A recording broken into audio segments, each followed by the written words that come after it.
Hi Pangga, this is Rochelle, ang babaeng gagawin ng lahat sa ngalan ng salapi. At ito nga ang aking morning vlog. Ang aking morning routine, hindi siya daily ha. Kasi minsan ko lang to ginagawa. Kasi minsan pagkagising ko, hilamos lang tapos magsisimula na yung araw ko. Pero dahil may video tayo ngayon, influensya yung morning vlog ko ng aking kumare, si Maring Janeline Labasbas. Papalo naman po, char.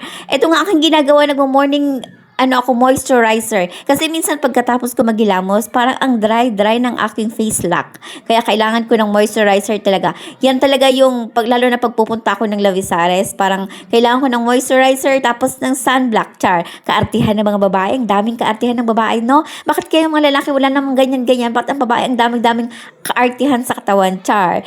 At dahil nga, kagigising lang natin, magligpit tayo ng higaan, char. Hindi ko lagi ginagawa yan. Minsan pagising ko, pagbangon ko, hahayaan ko na yan, char. Sinong relate dyan? Ako lang ba? Sorry naman. Kala ko marami tayo, char. Dahil nga naka-video tayo, magliligpit tayo ngayon ng mga kumot na ginamit natin. Magliligpit tayo ngayon ng kwarto.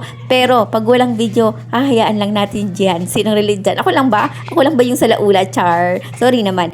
At ito nga yung aking nanay, dahil siya lagi yung maagang gumising, siya lagi yung nag-open ng aming maliit na tindahan. At bukod dyan, tingnan mo naman yung mga tao sa labas ng bahay namin. Ang aga-aga magsimula ng araw dito sa isla. Lalo na yung mga matatanda. Bakit kaya ganun, no? Yung matatanda, parang ang aga-aga nila gumising, ang aga-aga magsimula ng araw nila. Maaga umalis yung bangka dito sa isla. Kaya ito yung mga tao ngayon, nagmamadali sila pumunta sa pantalan. Pati si Lola Angie may papadala yata doon sa anak niya. Kaya nagmamadali siya. At tingnan mo yung mga batang ati-atihan ng San Juan, ang aga nila mag-practice. Ang aga-aga nila gumising. Ngayon lang yan kasi may ginagawa sila.